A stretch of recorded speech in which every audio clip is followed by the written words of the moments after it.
what's up, everybody? This is your favorite homeboy. Today's episode of Homeboy's Hood. I've got George. He's a repeat. If you want to look here in the link, La Maison de Montagne. This is a tour of his home, and he's got a beautiful home. George's got a lot of skills. He's taking place of the other George, who was here on our Homeboy's Hood 2 episodes ago. And we got Michael joining us again. I can't say your last name, Michael, so I'm just going to call you Michael. That's fine. Michael Vodarchik with Keller Williams. How are you guys? Vodarchik. All right. It's good having you back. And today we're going to talk about, the title of this video is Pocono Investments You Can Make Right Now. So you're going to see a variety of different homes.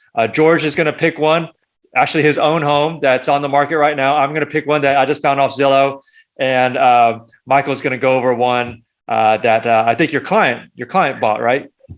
This is somebody that purchased a couple of years ago, and I'm just using it as an example for good four bed, 2-bath investments in Arrowhead right now. Good. So if you're watching this and you've always thought about in growing your portfolio or starting a portfolio in the Poconos, hope this video gives you some creative ideas. Again, this is not investment advice. This is just to get the creative juices flowing. So if you haven't already, please subscribe to this video and give us a big thumbs up. Michael, why don't you go first and take us through the home you picked? And I'm going to go ahead and share the screen here so people can see the home that you're talking about. Absolutely. Thank you so much, George. Edward. So the home I picked was actually, I ran into this guy on accident at a showing. I was showing the property next door, and it was somebody who had purchased this property back in 2019 and has been using it as an investment rental now, short-term rental. And he was nice enough to actually let us inside, look around the property, and I've been in touch with him since then. He's got thoughts about potentially selling maybe in the future. So I thought it'd be good to kind of give a look at a potential off-market property that may be coming onto the market in the future. So this property right now would probably be valued somewhere in the range of maybe $420,000 to $450,000. It's located in Arrowhead Lake over on Trout Creek Drive. So there's a nice creek right in the backyard. It's a 4-bed, 2-bathroom.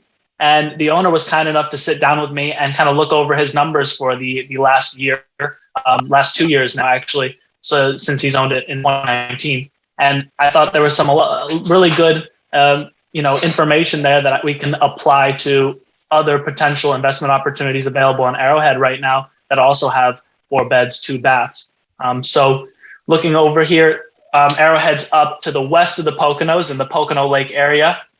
And it's become a really popular vacation spot. Arrowhead offers a really decent amount of amenities, including the lake, of course, pool access, playground, tennis courts. So it's got a lot of different things in the community, as well as attractions outside of the community nearby, like Kalahari, Camelback, Jack Frost, Pocono Raceway. All those things are, within about a 20 to 25-minute drive from the community. So when I sat down with the owner of this property, he had let me know that since he's purchased it in 2019, he's been renting it out since May of 2019. And since then, he's generated a total of $98,000 in payout from short-term rentals.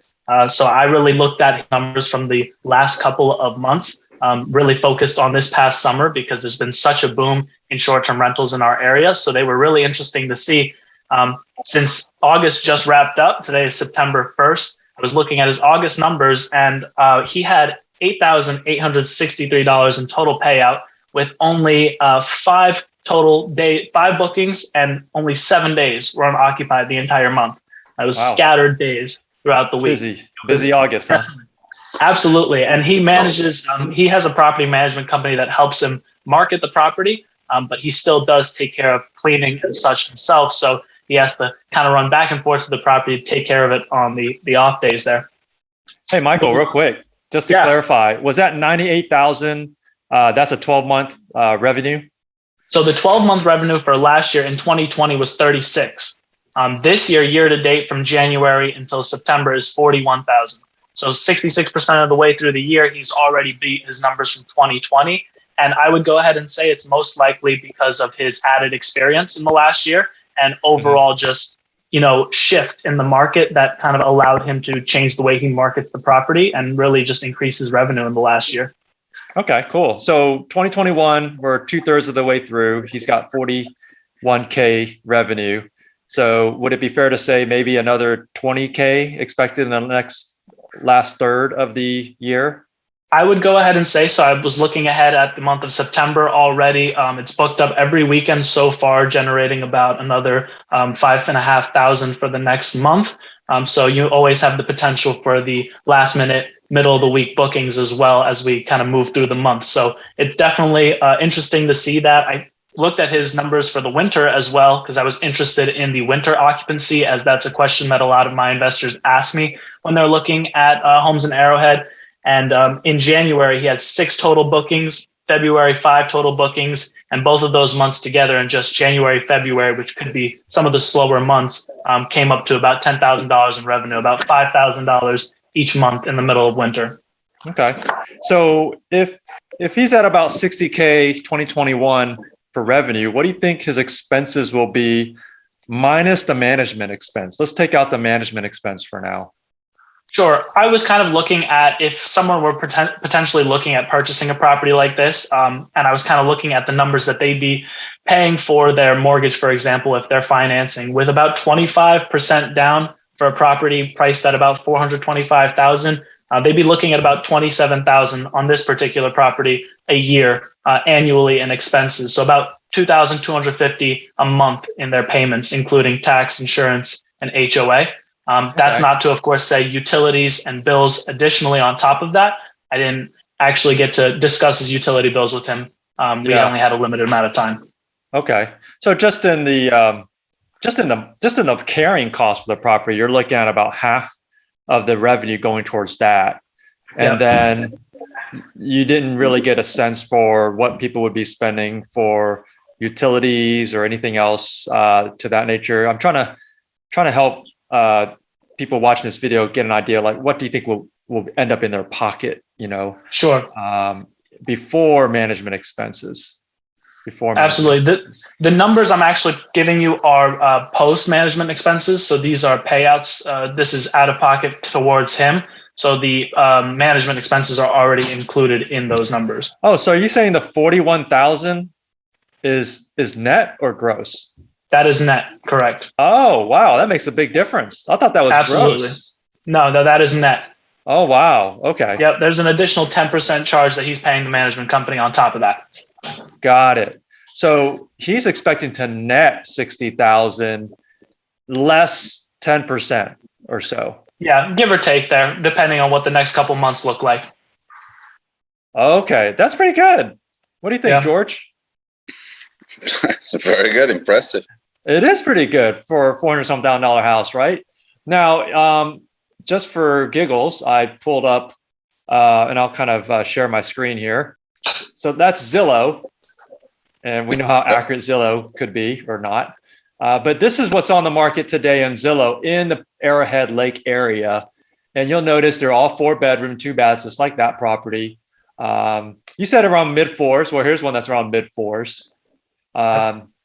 Here's some mid-3s. So it's definitely going to be, one of the nicer homes in Arrowhead Lake, like this one here. Here's another one. This kind of looks like more its style here. Looks pretty comparable, right? Sure.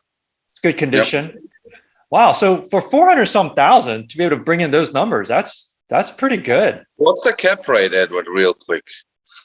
Can you calculate? I'm not sure. Why don't you calculate it? 20%. That's about 20%. I mean, it's been a good last year. That's pretty good. Yeah. Okay. Well, let me go through my property next. These are not based off real world numbers. I found this home here. So this different price range. This one's 700,000. It's on the market according to Zillow. And I liked it because it's got that not your typical I live in a neighborhood type of look, right? It's, more of a vacation rental-y, more Pocono look. I think people like that. It's good for marketing. I mean, it's almost over the top too brown. Look at all this brown. It's like camouflage. Everything is brown. People love it. I might have some contrasting colors if I ever bought this, just to get rid of all the brown. I mean, I wouldn't get rid of it, but like countertops. I wouldn't have brown. I might have something contrasting. Yeah, it's asking for white and black, right? Yeah. Yeah. So maybe They're it's just the trying to remind pictures. you you're still in the woods. Yeah, maybe it's the lens, the filter. I don't know, but it's almost too much. But anyways, I like the house. I like that it's 6 bedrooms. You see that? 6 bedrooms, 3,500 square feet. So this is a big mama house. And if you guys watch my channel, you know I like big mama houses.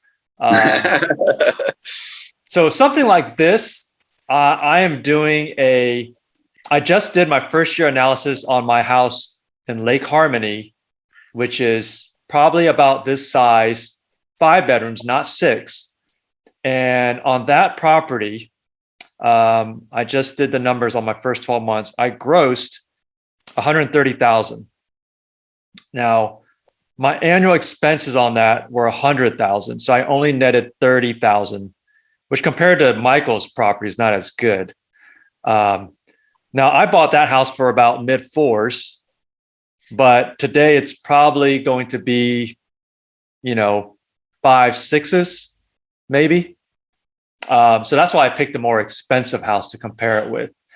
Now, the interesting, I think, about vacation rentals is you can pay a little bit more. Like this house, $700,000 versus my house that I bought at $450. Even if you performed the same and you grossed $130,000 and you netted $30,000.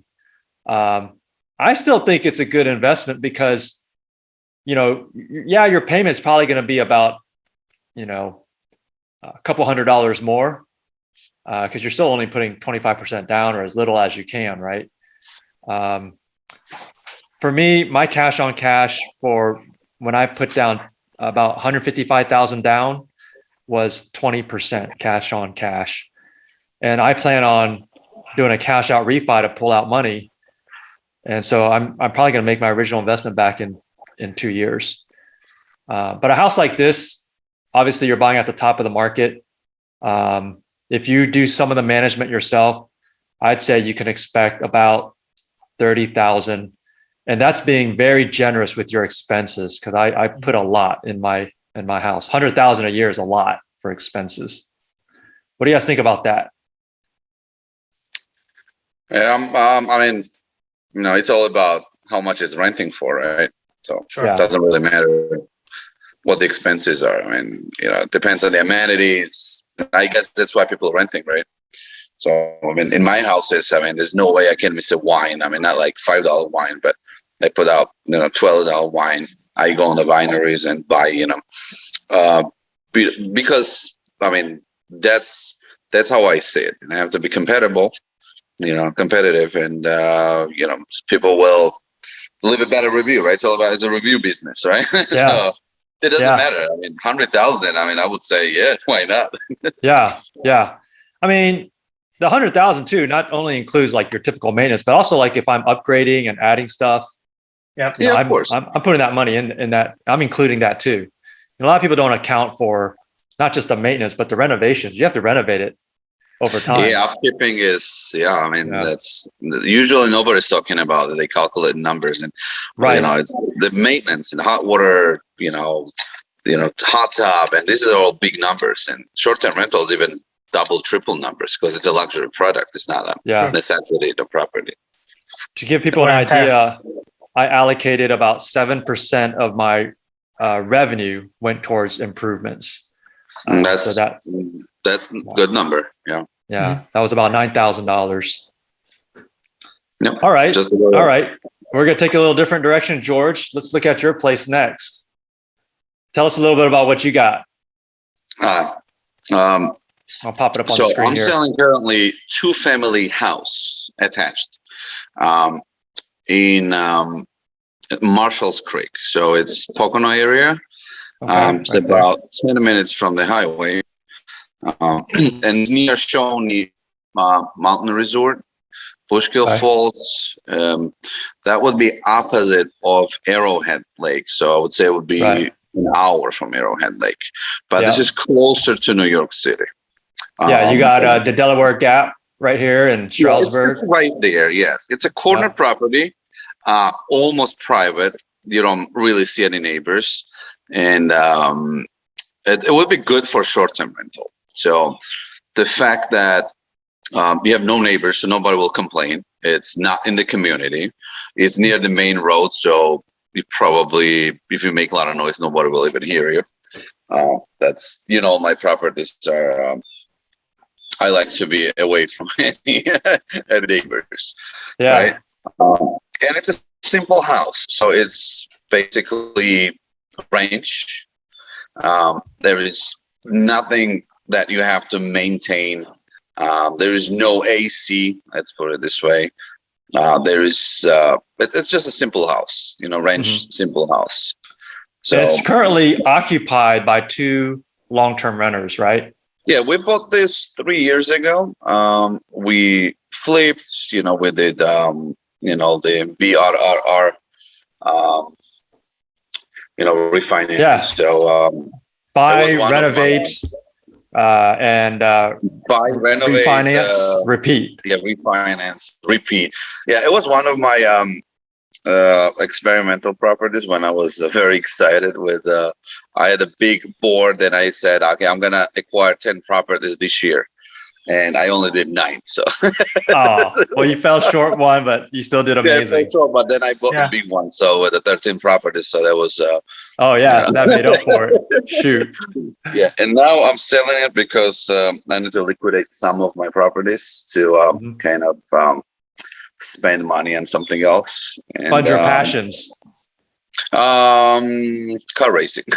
That's right. Nice. Okay, so run us through the numbers on a long-term rental. What are the rents that you're getting on both sides? I'm getting 1,100 from apartment B, and I'm getting 1,000 from apartment A, which includes the maintenance of the property. So tenant is taking care of the grass, simple stuff like light bulbs or some very simple stuff. Yeah. Again, just common sense and have an eye on the property. So he's basically should be paying 1,100, but it was better for me to pay somebody $100 a month that will take care of pretty much everything. So I like. Yeah, that's smart. Yeah, so that's about, I would say, 24,000, something like that a year. Taxes are up to 4,000.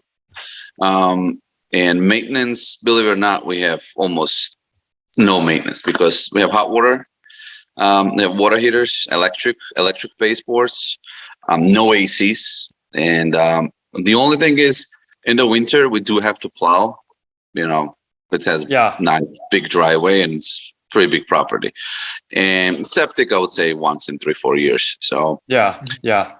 Now let me ask you this: if the cool thing about this home, I know we're talking about short-term rentals. The reason why you're sharing this is because it is zoned for short-term rental, right? Yes, and so there's no feel in the town. And if an investor wanted to buy this and add a mini split AC and kind of make some changes to it, he can turn this into a short-term rental pretty easily. It's 2 bedrooms, 1 bath each side. Yes. Based off your experience, what do you think people can make on this on an annual basis as a short term? If you look up around the area, Airbnb area, and there's not so many in the area because mostly people live there. It's not really a vacation spot because there are not so many communities around. So there's very little competition right now. I would say very conservative number would be $300 a night per apartment. And what I'm seeing on Airbnb, when I look it up, the other properties, they are 2-3 days a week, always booked. I mean, you can drop the price, be 7 days, but it's up to the style of managing the business. But I usually like 2-3 days max. Okay, we are talking about 54,000 a year. Yeah, I could see that. Yeah, 18,000, long term. But trust me, there's still management involved even in a long term, and it could be even more than short term because I have a long term and short term as well. Short term usually a house is the same in 2 years, but when you have a family, it will need some work after they move out, which will take maybe 1/4 of all your earnings, within that 2 years. Yeah. And so if I'm a new investor, and this is new to me, and I'm like, wow, I get to buy this $200,000 property and make 60,000 a year. What are they going to actually keep in their pocket? What do you estimate out of the 60,000? I mean, they're going to be paying utilities. They're going to be paying their mortgage. If they put 25% down, they're going to pay maintenance. Do you think they could keep a third of that, half of that? What do you think is reasonable? Well, let's assume these people will be managing themselves, right? So right. Let's assume that. Let's assume that you have regular expenses, bills. Now all these bills will be yours now because now, electrical, right. The water is free. There's no sewer charge. So yeah. all these bills will be paid by you, which is, I would assume, hitting in the area would be about $600 a month.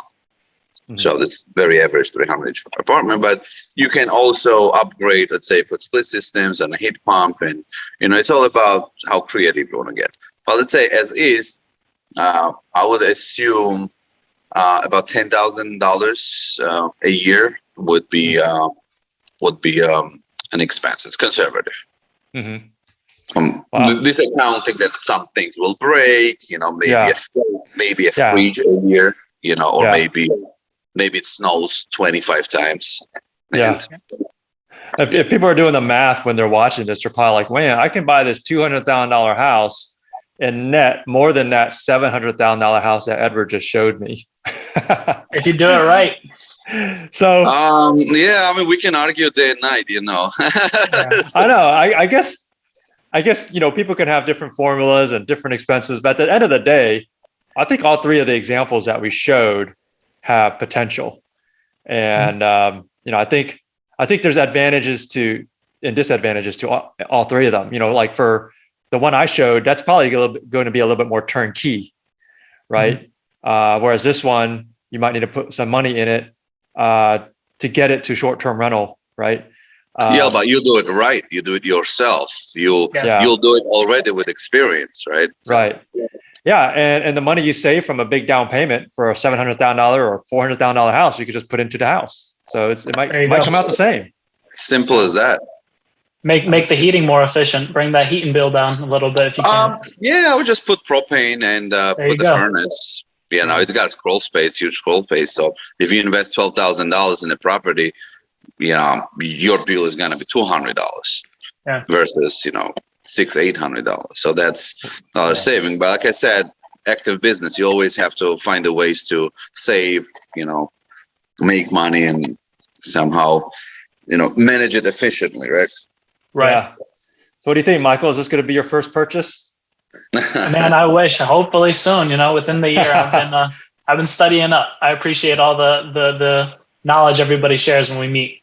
Yeah, I mean, I like that house. It's on Williams Drive, and the commercial building I sold in Texas was also Williams Drive. So maybe nice. It's calling my name. Yeah, it's right down the road from me. 2 addresses and 2 names. And on the deed, it's completely different. So it's really? Pennsylvania, That was a guy whose name was William, and basically he owned half of that town, and he wanted to create some kind of community, and it never happened. People just didn't pay money. And so, in Pennsylvania, it's interesting how it works. Yeah. So this is on the market. This would be a good starter investment. I think so. Low risk. You can always short-term rental. I mean, $1,100 they're paying because 3 years ago, and I just did not raise rent because they've been seriously very, very good tenants. I haven't even replaced that light bulb in a house. You know what I would do? If this was my first property, George, I would keep one as a long-term, and then I actually have do the other one first. Now. Yeah, I actually have offer right now. One of the guys that I know, he wants to live there because he pays $1,400 rent. Oh, he wants to live there. Yeah, he wants to live one of the part, one of this. There you go.